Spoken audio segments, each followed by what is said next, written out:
এই চ্যানেলে জানাই আপনাদেরকে স্বাগত। 2টি এলাচি দ্বারা আজকে আপনি এই প্রতিকারটি অবশ্যই করুন। এই প্রতিকারটি করলে আপনার ভাগ্য বৃদ্ধি হবে। আপনার জীবনে যদি অর্থ সংকট লেগে আছে, যদি টাকার জন্য আপনি অনেক ছোটাছুটি করছেন এবং অনেক পরিশ্রম করার পরও, অনেক চেষ্টা করার পরও আপনার হাতে সেইটুকু টাকা আসছে না, আপনি যেখানে কাজ করছেন সেখানে আপনি অসুবিধার সম্মুখীন হচ্ছেন, আপনার যদি ব্যবসাটি দিন প্রতিদিন আপনার ব্যবসাটি নষ্ট হয়ে চলছে, সেই ক্ষেত্রে 2টি এলাচি দ্বারা আপনি এই মহা প্রতিকারটিকে অবশ্যই করুন। এই মহা প্রতিকার আপনার জীবনে ভাগ্য বৃদ্ধি করবে, আপনার জীবনে রাহুকে স্ট্রং করবে। বলা হয় যে বর্তমান সময়ে ভাগ্য তার ভালো থাকে যার রাহু ভালো থাকে। এর উপরেও এই প্রতিকার দিয়ে করলে আপনার ভাগ্যে শুক্রের অবস্থান অনেক ভালো হবে। কেন কি, এলাচি হচ্ছে শুক্রের কারক এবং শুক্রকে নিয়ন্ত্রণ করে মা লক্ষ্মী। তাই এলাচি দ্বারা যখনই আপনি কোনো প্রতিকার করবেন, সেই ক্ষেত্রে আপনার শুক্রের উপর তার অনেক ভালো প্রভাব পড়ে থাকে। এবং এলাচি মা লক্ষ্মীর প্রিয় জিনিস। বিভিন্ন পূজাতে, বিভিন্ন মা লক্ষ্মীর বিভিন্ন অনুষ্ঠানে এলাচিকে অবশ্যই নিবেদন করতে হয়। যেখানে এলাচি নিবেদন করা হয় সেই বাড়িতে মা লক্ষ্মী অবশ্যই প্রসন্ন হয়ে থাকে। তো আজকের এই ভিডিওটিকে আপনি অবশ্যই দেখুন এবং জেনে নিন কিভাবে আপনি সামান্য মাত্র 2টি এলাচি দিয়ে আপনি আপনার জীবনটিকে অনেক ভালো রাখতে পারবেন। আপনার জীবনে থাকা সেই খারাপ সময়গুলিকে আপনি দূর করতে পারবেন। আপনার ভাগ্যে শুক্রকে আপনি মজবুত করতে পারবেন, রাহু কেতুকেও আপনি অনেক বেশি মজবুত করতে পারবেন আজকের এই প্রতিকারটির দ্বারা। তো নমস্কার বন্ধুরা, যারা আজকে এই চ্যানেলে নতুন রয়েছেন, চ্যানেলটিকে সাবস্ক্রাইব অবশ্যই করবেন, পাশে দেওয়া বেল বাটনটিকে অবশ্যই ক্লিক করবেন এবং এই ভিডিওটিকে একটি লাইক এবং একটি শেয়ার অবশ্যই করবেন, যাতে ভিডিওটি অন্যরা দেখেও উপকৃত হতে পারে। শুক্রকে মজবুত করতে গেলে আপনি সামান্য মাত্র এলাচি দ্বারা আপনি শুক্রকে মজবুত করতে পারেন। শুক্র যদি কোনো ব্যক্তির ভাগ্যে যদি শুক্র যদি মজবুত থাকে, শুক্র যদি স্ট্রং হয়ে থাকে, তাহলে সেই ব্যক্তির জীবনে নাম অনেক বৃদ্ধি পায়।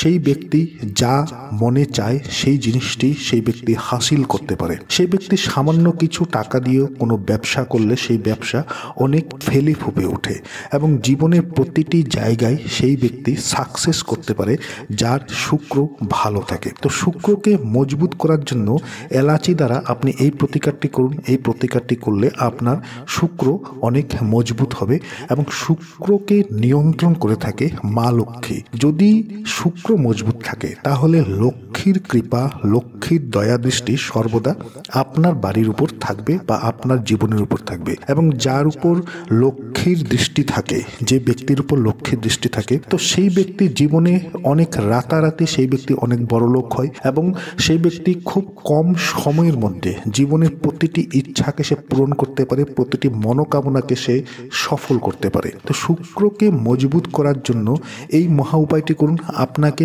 5টি শুক্রবার আপনাকে এই উপায়টিকে করতে হবে। তবে এই উপায়টি আপনি যে কয়টি শুক্রবার আপনি করবেন, সেই কয়টি শুক্রবার আপনাকে কিছু নিয়ম অবশ্যই মেনে চলতে হবে। প্রথমত হচ্ছে সেই দিন আপনি সম্পূর্ণ নিরামিষ আহার গ্রহণ করবেন। আপনি মাছ, মাংস ইত্যাদি থেকে আপনি বিরত থাকবেন এবং তার সঙ্গে কোনো ধরনের নেশা জাতীয় সামগ্রী আপনি সেই শুক্রবার দিন আপনি সেই নেশা জাতীয় সামগ্রী থেকে দূরে থাকবেন। যদি আপনি কোনো নেশা জাতীয় সামগ্রী আপনি ব্যবহার করার অভ্যস্ত, তাহলে আপনি শুক্রবার দিন সেই জিনিসটিকে আপনার জীবন থেকে দূরে রাখবেন এবং সেই জিনিসটি যদি আপনি করতে পারেন তাহলে আপনি এই উপায়টিকে করবেন। কেন কি, প্রতিটি উপায় যখন করবেন সেই উপায়ের কিছু বিধি আছে, কিছু নিয়ম আছে। মানুষ যদি সেই বিধি নিয়মগুলিকে মেনে যদি সেই উপায়গুলিকে বা সেই ছোট ছোট প্রতিকারগুলিকে যদি করে থাকে, তাহলে সেই প্রতিকারগুলি অবশ্যই তার জীবনে অনেক বেশি ভালো প্রভাব দিয়ে থাকে। তো আপনাকে 5টি শুক্রবার পরপর আপনি 5টি শুক্রবার করবেন, এতে আপনার শুক্র মজবুত হবে। আপনাকে সকালবেলা ঘুম থেকে উঠে আপনি স্নান আদি করে নেবেন। স্নান আদি করে আপনি বাসি মুখে আপনি একটি ঘটি নিয়ে নেবেন, একটি পেতলের ঘটি নিয়ে নেবেন বা একটি তামার ঘটি ঘটি আপনি নিয়ে নেবেন এবং সেখানে আপনি শুদ্ধ জল আপনি রাখবেন। শুদ্ধ জল রেখে সেই জলে আপনি একটি সবুজ রঙের এলাচি অনেক প্রকারের হয়ে থাকে। কালো রঙের এলাচি হয়ে থাকে, ব্রাউন কালারের এলাচি হয়ে থাকে এবং সবুজ রঙের এলাচি হয়ে থাকে। তবে মা লক্ষ্মীকে প্রসন্ন করার জন্য এবং শুক্রকে আপনি মজবুত করার জন্য আপনাকে সেই সবুজ রঙের যে এলাচি সাধারণত আমাদের প্রতিজন ব্যক্তির বাড়িতেই থাকে, তো সেই এলাচি আপনি এক টুকরো নিয়ে নেবেন এবং সেই এলাচি সেই যে এক ঘটি জল সেখানে আপনি সেই এলাচিটি রাখবেন। রাখার পর আপনার বাড়ির সামনে বা আপনার বাড়িতে যদি সদাবাহার ফুল গাছ আছে,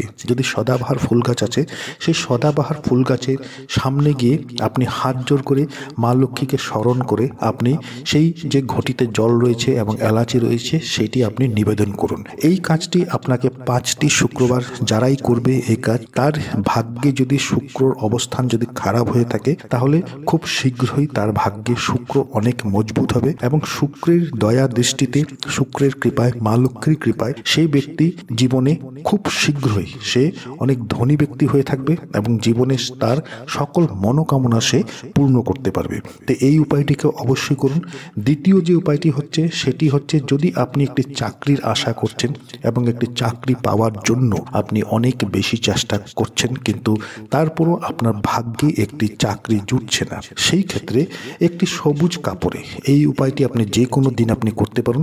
একটি সবুজ কাপড়ে আপনি এলাচি রাখবেন, রেখে সেই সবুজ কাপড়টিকে বেঁধে নেবেন এবং আপনি যখন রাত্রিবেলা ঘুমাবেন সেই সময় আপনি সেই সবুজ কাপড়টিতে এলাচি বেঁধে সেই কাপড়টি আপনার বালিশের নিচে রেখে আপনি ঘুমাবেন এবং পরের দিন সেই সবুজ কাপড়টি আপনি যখন বাড়ির থেকে বের হবেন সেই সময় সর্বপ্রথম যে কোনো দরিদ্র ব্যক্তি যাকে আপনি লক্ষ্য করছেন সেই দরিদ্র ব্যক্তিকে সেই কাপড়টিকে আপনি দান করুন।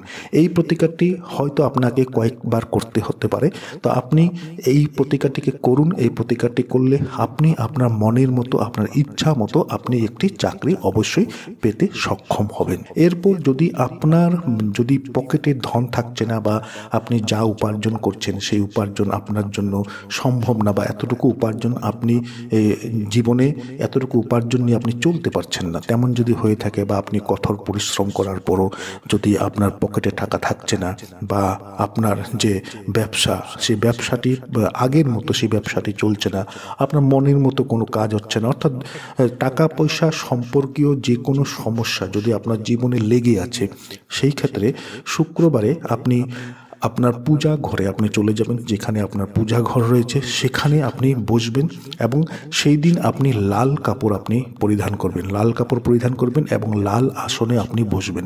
অবশ্যই আপনার বাড়িতে মা লক্ষ্মীর ছবি রয়েছে, মা লক্ষ্মীর ছবির সামনে আপনি আপনার ডান হাতে একটি এলাচি নেবেন, ডান হাতে একটি সবুজ এলাচি নিয়ে আপনাকে মা লক্ষ্মীর যে মন্ত্র সেই মন্ত্র আপনি অবশ্যই জপ করুন। মা লক্ষ্মীর এই মন্ত্র আপনি যতটুকু সম্ভব আপনি ততটুকু বেশি আপনি জপ করুন। মা লক্ষ্মীর মন্ত্র হচ্ছে ওম মহালক্ষ্মী নমঃ। এর উপরেও মা লক্ষ্মীর অনেক মন্ত্র রয়েছে, আপনার যে মন্ত্র জানা আছে সেই মন্ত্রটি আপনি মা লক্ষ্মীর মন্ত্রটি আপনি ডান হাতে এলাচি নিয়ে আপনি মা লক্ষ্মীর মন্ত্রটি জপ করুন 5 মিনিট, 10 মিনিট, 15 মিনিট, যতটুকু আপনার দ্বারা সম্ভব হয়ে থাকে। এই মন্ত্র জপ করার পর আপনি মা লক্ষ্মীকে প্রণাম করুন এবং আপনার জীবন থেকে যে অর্থ কষ্ট, অর্থ সংকট সেটি দূর করার জন্য মা লক্ষ্মীকে প্রার্থনা করে সেই এলাচিটি আপনি আপনার পার্শ্বে আপনি রেখে দিন। এই উপায়টি যে কোনো ব্যক্তি করতে পারে, পুরুষ মহিলা উভয় এই উপায়টিকে করতে পারে। এই উপায়টি অনেক চমৎকার দিয়ে থাকে মানুষের জীবনে। যারা বিশ্বাস করে ভক্তি সহকারে উপায়টি করে তারা জীবনে অবশ্যই মা লক্ষ্মীর কৃপা প্রাপ্ত করতে পারে। তো বর্তমান সময়ে যার উপর রাহু কেতুর ভালো প্রভাব থাকে, যার উপর রাহু কেতুর ভালো দৃষ্টি থাকে, সেই ব্যক্তি জীবনে অনেক বেশি উন্নতি করে থাকে, তার ভাগ্য উদয় খুব শীঘ্রই হয়ে থাকে, সে না চাইতেই সকল কিছু সে পেয়ে থাকে। তো আজকের যে উপায়টি সেটি আপনার ভাগ্যে রাহু কেতুকে অনেক ভালো করবে। যদি আপনার কুণ্ডলিতে রাহু কেতু দুর্বল রয়েছে সেই ক্ষেত্রে আপনি জীবনে অনেক বেশি আপনাকে কষ্ট করতে হবে। তো রাহু কেতুকে দুর্বল থেকে রাহু কেতুকে মজবুত করার জন্য, ভাগ্য উদয় করার জন্য 5টি বৃহস্পতিবার আপনাকে এই উপায়টি করতে হবে। একটি সাদা কাপড়ে আপনি চাল নেবেন, 1 ঘটি চাল নেবেন, সে সাদা কাপড়ে চালটি ঢালবেন, ঢালার পর আপনি তার উপর একটি সবুজ রঙের এলাচি আপনি আপনি রাখবেন। রাখার পর সেই কাপড়টিকে বেঁধে সেই কাপড়ের যে পটলিটি রয়েছে সেটি আপনি যে কোনো ভিখারিকে গিয়ে আপনি দান করুন এবং 5টি বৃহস্পতিবার আপনাকে এই উপায়টি করতে হবে। যারা 5টি বৃহস্পতিবার এই উপায়টিকে করবে তারা রাহু কেতুর খারাপ দৃষ্টির থেকে অবশ্যই মুক্তি পাবে এবং জীবনে তাদের অনেক বেশি উন্নতি হবে। তবে যে কোনো প্রতিকার যখনই করবেন সেই প্রতিকারটির উপর সর্বপ্রথম আপনি আপনার বিশ্বাস থাকতে হবে, আপনার ভক্তি থাকতে হবে ঈশ্বরের প্রতি। মনে যদি আপনার বিভিন্ন ধরনের সন্দেহ, বিভিন্ন ধরনের প্রশ্ন রেখে যদি আপনি সেই প্রতিকারগুলিকে করছেন, অবিশ্বাস মনে যদি প্রতিকারকে করছেন, তাহলে সেই প্রতিকার থেকে হয়তো আপনি ভালো পরিণাম নাও পেতে পারেন। তো আশা করছি ভিডিওটি আপনাদের ভালো লেগেছে। ভালো লেগে থাকলে ভিডিওটিকে লাইক করুন, শেয়ার করুন। যারা আজকে চ্যানেলে নতুন রয়েছেন চ্যানেলটিকে সাবস্ক্রাইব অবশ্যই করুন।